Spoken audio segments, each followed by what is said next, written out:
Your Excellency, thank you again very much for an excellent lecture. I think very thought-provoking, and we also really appreciated at the end, in particular, your optimism about how you see also the situation moving forward when it comes to multiculturalism as well as interculturalism. We'd just like to take the opportunity now to ask you a few follow-up questions based on that excellent lecture. And I think His Excellency, Mr. Yakash, if you could begin. Actually, His Excellency the Ambassador has already given the answer to my question, but I would like perhaps him to bring more precision. First of all, when you said that the multiculturalism may not work, but interculturalism may work to some extent, did you mean that it may work, it doesn't work in Germany? But if we now turn to Pakistan, is there any program of the government to eliminate the differences between cultures and to promote the multiculturalism? Of course, there you may not even call it multiculturalism, because within Pakistani society, are they different cultures or are they only different tribes with the same culture? Of course, these are things that has to be clarified in further detail. Because when you were saying that multiculturalism in Germany does not work the same way, but interculturalism may work. This was for Germany. How about in Pakistan? Is there multiculturalism there, or is there a multicultural society? And are there measures taken by the Pakistani authorities to facilitate multicultural society? No, as you would know, it's a very relevant question. As you would know that Pakistan was created on 14th of August 1947. It emerged on the world map in 1947. Now Pakistan, the basis of Pakistan was its the ideology that Muslims of the subcontinent would like to have a separate homeland where they can live according to their own values, their own culture, their own religion, because in the subcontinent, Muslim was a big minority, and there were issues. So Pakistan, Muslims of the subcontinent got a separate homeland, which called Pakistan. Now in Pakistan today, we have different ethnic groups. And along those ethnic groups, we have 4 provinces, Punjab, Balochistan, Khyber Pakhtunkhwa, and Sindh, where traditionally ethnic communities are living. Punjabis are living in the Punjab, and Sindhis are living. So there are, but those now differences, there are cultural differences as well. Because if you go to the Punjab, and then you compare that with the interior Sindh, people dress up differently, they eat different things, they have different languages. So there are cultural differences. But one thing which binds them together is their religion, their faith. And that is the basis on which we are promoting a Pakistani culture. Now, 50 years ago, Urdu was not really a lingua franca in Pakistan. But now, almost everyone in Pakistan, there will still be people who would not understand our national language or cannot converse in Urdu. But you would find Urdu has become a lingua franca in Pakistan. Now we are kind of, as I said earlier, in Pakistan, we see there is more interculturalism in the sense that different cultures, local cultures interact with each other more aggressively. At different places, in markets, in government offices, because through policies, the government policies, we have tried to bring all cultures together. Without patronizing any particular culture, we are creating a Pakistani culture based on our 4 or 5 local cultures. And it's a very interesting way of transforming ourselves and producing or creating a new culture that everybody accepts through the media, and that does not mean that local cultures are kind of evaporating from the scene. Those are still there, but in the meantime, a super culture is being produced through a natural process not through any forced policies. Similarly, I believe, because in the West, especially in Europe, I personally feel that multiculturalism is not the way forward, simply for the reason that we have seen in the past that it has not worked.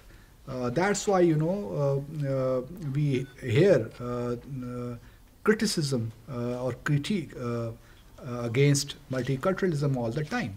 So the best way is to allow cultures to create opportunities, because here you will have to make an extra effort, because you have ethnic minorities who have come from other countries, from other lands, other regions, and it will take an extra amount of work and energy to really create opportunities for cultures to come together. And mainstream people have to play an important role in this. So it goes beyond making Urdu lingua franca.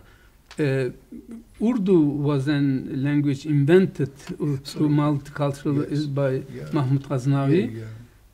But now this multicultural lingua franca is being spread, I understand, more to the people who do not still speak it.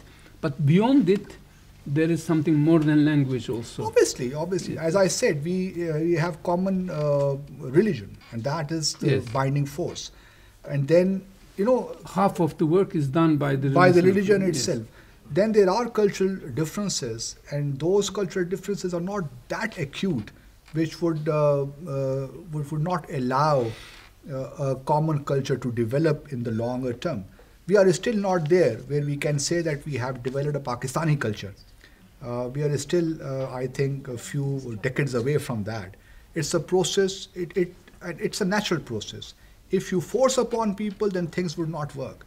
So we are encouraging through different policies. For example, in the government federal structure, we have kind of quota system that 16% people is a kind of positive discrimination, as we call it. That 11% people every year from poor provinces like Balochistan or Sindh will have to join the federal government. So that that promotes interaction between different communities and promote understanding of different cultures, and then in the process creates a super culture on its own without really working towards that. In this case, the fact that Urdu is a multicultural language, does it facilitate? Oh, it does. Yes, definitely. Because it took words from almost all tribes. All different languages. For example, there's so many words in Urdu language itself, which has you cannot really justify them in pure linguistic terms. But we have borrowed so many words from vernacular, from local languages. So this process is kind of enriching the language itself and creating a new language. And that is really helping a lot in terms of integrating our provinces, integrating our cultures. I think it's an experience which is worth studying. Your Excellency, just to follow up on that point, we spoke earlier about Pakistani identity, also about German identity. It seems very clear you're in favor of interculturalism as opposed to multiculturalism. Does multiculturalism pose a threat to national identity, if we talk about Pakistani identity or German identity? Not really. Multiculturalism, because I am no one to really advise to the German government as to which path they should follow. As an outside observer, and I know that Germany has never pursued multiculturalism as a policy. They have tried in some regions, like in Frankfurt, multiculturalism, but then again at a very limited level.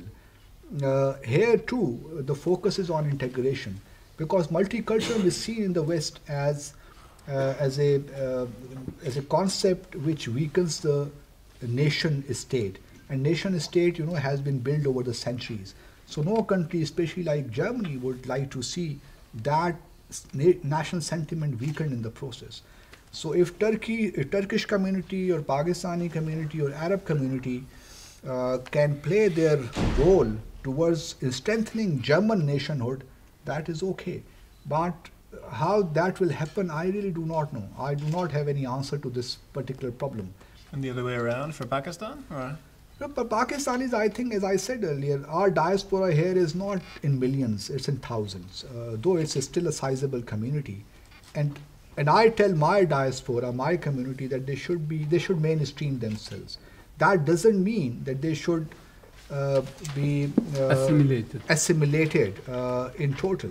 They should, you cannot. As Muslims, we will have to celebrate 2 Eids, we will have to fast during the month of Ramadan, we will have to do so many other things which the mainstream community would not do. That goes without saying. But that doesn't mean that by doing these things we are showing our disrespect to the mainstream culture. And there are so many positive things in the mainstream which can be borrowed by the minorities, as we do. For example, in sports, in education, in science and technology, there is always room for learning from each other, and it's a continuous process. You cannot give any time frame as to when will this happen or when this should happen. It's a process. It has its own dynamics, and it is affected in many ways: local issues, regional, national issues, global issues. For example, here, especially in the West, it also depends, especially when it comes to Muslim minorities, how your government policy is vis-a-vis on the issue of Palestine, on the issue of Jammu and Kashmir. Because if you take a position which is pro-Israel, then you are creating problems for the Arab community here, who would automatically feel more sympathetic towards the Palestinian cause. Similarly, when it comes to Turkish community, the government will have to be very cognizant of the fact that its foreign policy or its policy on different issues should not directly be challenging the sentiment among Turkish people here. So it also, because in the West, for example, if you have taken a pro-Israeli position, then you are creating an environment where you're alienating your Arab community here. So all these things play their, they have their influences. And it's a very tough job for any government to really, to have a balancing act. No, that's true. Your Excellency, Ambassador Basit, to follow on this issue, as an ambassador of Pakistan to a Western country, do you think there's a need for the Western society to instill and encompass cultural and ethnic values of demographic minority within the mainstream one in order to achieve a better level of tolerance? Yeah, I'm lucky in the sense, being ambassador of Pakistan or being a diplomat, I am not supposed to integrate into the society. So, so I am really having a good position, privileged position. But as for our community is concerned, you're absolutely right. Tolerance is the word. And in my own experience of 30 years in the diplomatic life, I have seen time and again that we as human beings have the capacity to be tolerant of each other. I think and multiculturalism is based on tolerance, toleration. That is there. And if we are tolerant towards each other, try to understand each other, try to reach out each other, and without being condescending, without patronizing any particular culture, that we are superior, our culture is superior. Your culture may be superior in some respects, but ethnic minorities, they also have a very kind of, here in, if you take the example of Germany, Turkish people here, over 3 million, they come from a background which is historically or culturally as superior, as forceful, as powerful as Germany's, civilization or culture. So for us, it is important to show respect to each other, tolerance, and not be condescending in our attitude, in our approaches. Because all of us as human beings go through, as nations, as individuals, go through different experiences. And all of us, contribute towards building a better society. Nobody has the monopoly over the final judgment or over the final truth or because even facts, truths, all these are relative terms. They change from society to society. So here, I think you're absolutely right. We should show tolerance towards each other and try to promote understanding. That is the key. And I would also like to ask you, within a Western society, would you consider the Islamic values an obstacle or rather a useful tool towards a functioning multicultural or intercultural society? I think there is lack of understanding in the West of Islam. And it is also, I think, in a way our fault of Muslims and Muslim countries. We have not been able to reach out to the Western world to explain and to make them understand as to what we are. Unfortunately, most of the Muslim countries you find today, they have been through a colonial process. And we got our independence after the Second World War. So we are going through a process or a period where we see the world. The memories of colonialism are still fresh in our minds. And it would take time for us to dispense with that mindset. Because everything is seen from that perspective, a relation between periphery and the center. So once we get out of that paradigm, then things will change. And here, I think we are equally responsible. If there are misunderstandings, we are equally responsible for that as Muslims. But I think on the Western side, it is important that the legacies which they have created, colonial legacies, those have to, kind of brought to an end. I mentioned Palestine issue. That is going on now for decades. That also, in a way, creates misunderstandings, political misunderstandings. You take the Jammu and Kashmir dispute, that is also a legacy of the past. That needs to be resolved. So disputes involving the Muslim world should be resolved in order to create more understanding. That would be one way. But then Islam, I would not say it's antithetical to the West. I think we have very strong points, and Islam is a religion of peace. And there are elements in all societies, in all groups, who would go to the extreme. And in order to grapple with those serious issues, we need to focus on education, focus on bringing about more economic harmony, balance. And that is, responsibility of Muslim countries as well as the West. And there are efforts being made at different levels, at the UN level, at the region level. And I think since 9/11, though things have become more complex, but eventually we do not have any other option but to live together, because challenges are so humongous. You take climate change, transnational organized crime, including illegal human trafficking, narcotics, you name anything. These are challenges which transcend national borders. And in order to deal with them, you will have to join hands together and work together. So for us to survive as humanity, I think it's important that we understand each other. And Islam is not really a barrier in promoting interculturalism. I would say that Islam as a religion is far more accommodating in its approach. Though we do have our own value system, but 1.5 billion people, Muslim in the Islamic world, you cannot really, look the other way. They have to be part of the global effort, whatever that may be. Thank you. Your Excellency, what roles can other organizations, institutions, or NGOs play in helping to foster multiculturalism?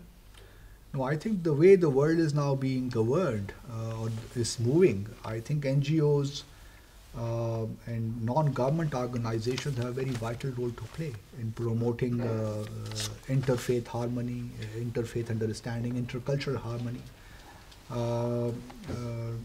You take your own institute, ICD, for that matter. And I was really pleasantly surprised to see that there is one I think for the first time in my own career, I have come across such an institution, which is focusing on cultural diplomacy, because that has been neglected in the past.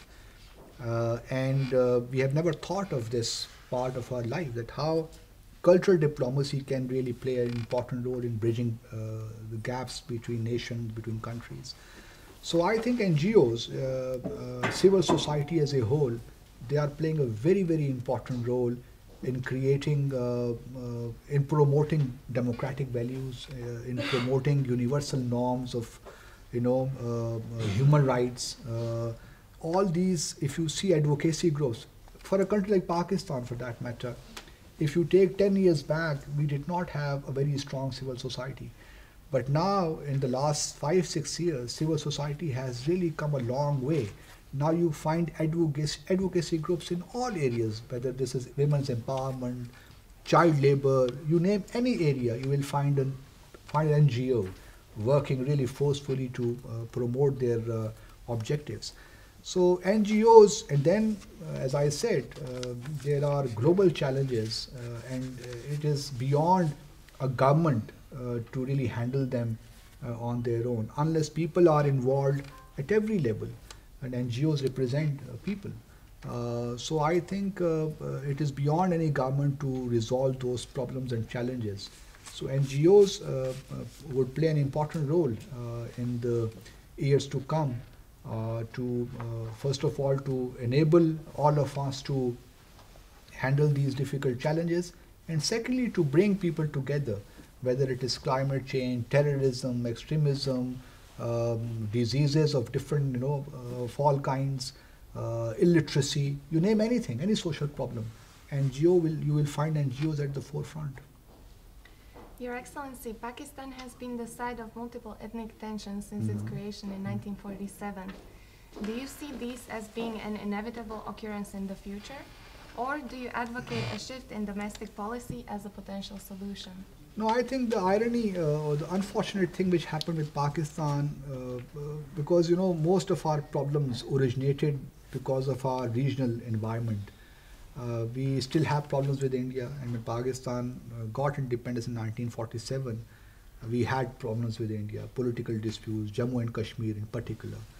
Then on our western border, Afghanistan, especially after the Soviet occupation in 1979, things really worsened for us because we had to look after 5 million Afghan refugees, and we still have 3 million Afghan refugees in Pakistan. So that conflict in Afghanistan, the protracted conflict in Afghanistan affected Pakistan in many, many ways. And what we are facing today is a result of that long conflict. So Pakistan, unfortunately, because of that, we have not been able to focus on our internal issues. But then, as I said earlier, Pakistan is a resilient country. We are a resilient people. Despite the long conflict, 30-35 years, Afghan refugees, suicide bombings, floods in 2010, earthquake in 2005, which wreaked havoc in Pakistan and brought unprecedented destruction. But Pakistan is still surviving, and surviving very, very well. Despite all these things, Pakistan is still growing at the rate of 3 to 4%, which is amazing, which is miraculous in many ways.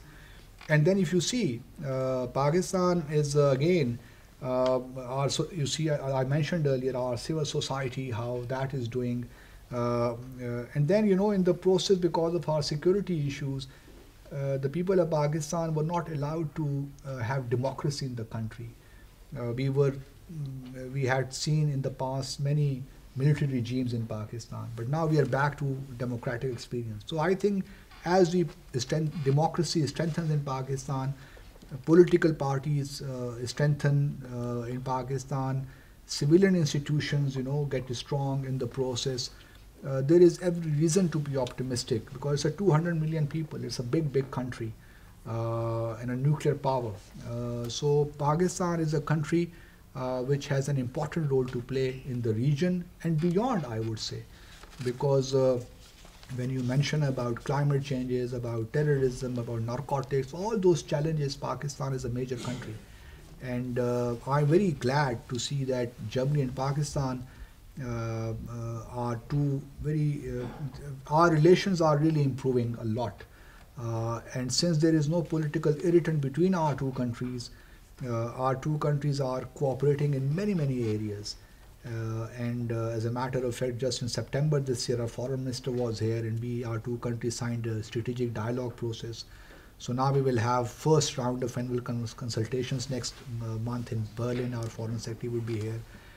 So Germany and Pakistan are two countries which are cooperating in several ways, not only to promote understanding of different issues, but to come together to help resolve other global issues as well. So here again, I'm as ever. I remain optimistic. Thank you. Yeah. You mentioned at the beginning that in the first question that I asked, that Pakistan is is making efforts to create an identity for Pakistan. But among the several tribal or cultural groups that you mentioned, do you think that there are other groups that complain that the identity is more biased or based on one group, Pashtun or Baluch or the others, as compared to the other? And if there are such difficulties, what do you do to overcome? Definitely, there are grievances. There are grievances because the most populous province in Pakistan is the Punjab, which constitutes 60% of our population. And then there are other provinces which is smaller population. So there are always grievances. But that is the beauty of federalism, you know. You would also have similar problems in Germany, where lands like Bavaria is far more dominant than other, perhaps, regions. So these problems are always there in a federation. So we are not really immune, or we are not free from those problems as well. But the government, through positive discrimination, is trying to create an environment where all local cultures thrive in their own way, and at the same time they come together, converge on certain points, and create a Pakistani identity. And I think we have succeeded in the last 65 years to create a Pakistani identity. For example, if there is a cricket match or any other match with India, people will immediately, they show that they're Pakistani and they would like the team to win. So it's a great kind of spectacle to watch. So Pakistani identity is now very much part of our psyche. And despite the fact that we come from different provinces, we have different ethnic backgrounds, but I think Islam has played a major role in keeping us together and in building a new identity which is called Pakistan. So Pakistani identity has now become part of our national psyche, and that is important. That perhaps was not there 40 years ago or 50 years ago, because we were still struggling with our, Are there non-Muslim? There are non-Muslims. Buddhists? There are big population of Christians in Pakistan. We have Hindus in Pakistan. So we have minorities, and their rights are protected in the constitution. Interestingly, I should have brought a book here. Minorities are there, and the government is committed to, and we have in the past, tried to, again through positive discrimination, try to encourage them to come participate in politics as well. So minorities are there, but not huge as such. But they are 1 to 2% of our population. It doesn't prevent the Pakistanization process in Mumbai or not? No, I think minorities are as committed Pakistanis as majority, because they're people from the land. Okay. They have not migrated from Germany or from Latvia. You cannot alienate them. They are not aliens. They're very part and parcel. They're minority in religious sense, not in territorial sense or ethnic sense. They're very much ethnic Pakistanis. Ethnically, they are all same stock, So it's a very interesting. For example, in Bosnia, just came to my mind. I do not know why. Even Bosnian Muslims, they're all from Slavic, descent. Yes. But now, unfortunately, in the West, Serbians, and they are as Slavic as their Serbian neighbors. But now Bosnians, because of their Muslim identity, they are being racialized differently. So They are labeled as Turks. As Turks. So if you start, redefining your ethnic identity on the basis of religion, then you have problems. Because even in Germany, I have come across many local indigenous Germans who have converted, who accepted Islam. So how you would treat those Germans in future, I do not know. But these are hard realities, which you cannot escape. So here, we have our own biases, our own way of handling things. But at the end of the day, I strongly feel that all of us are human beings. We have our weak points, we have our strong points. And it will take some political effort, some political investment to promote vigorously this idea of interculturalism at the local level, at the national level, regional and global level, because that is the only way for our survival and to have a life, peaceful life and prosperous life for all of us. Your Excellency, thank you very much for sharing with us your perspectives on some of the transitions taking place in Europe, also in Pakistan, as well as this struggle, so to speak, between multiculturalism and interculturalism. We really benefited from that. Thank you very much. Thank you very much. Thank you. Thank you.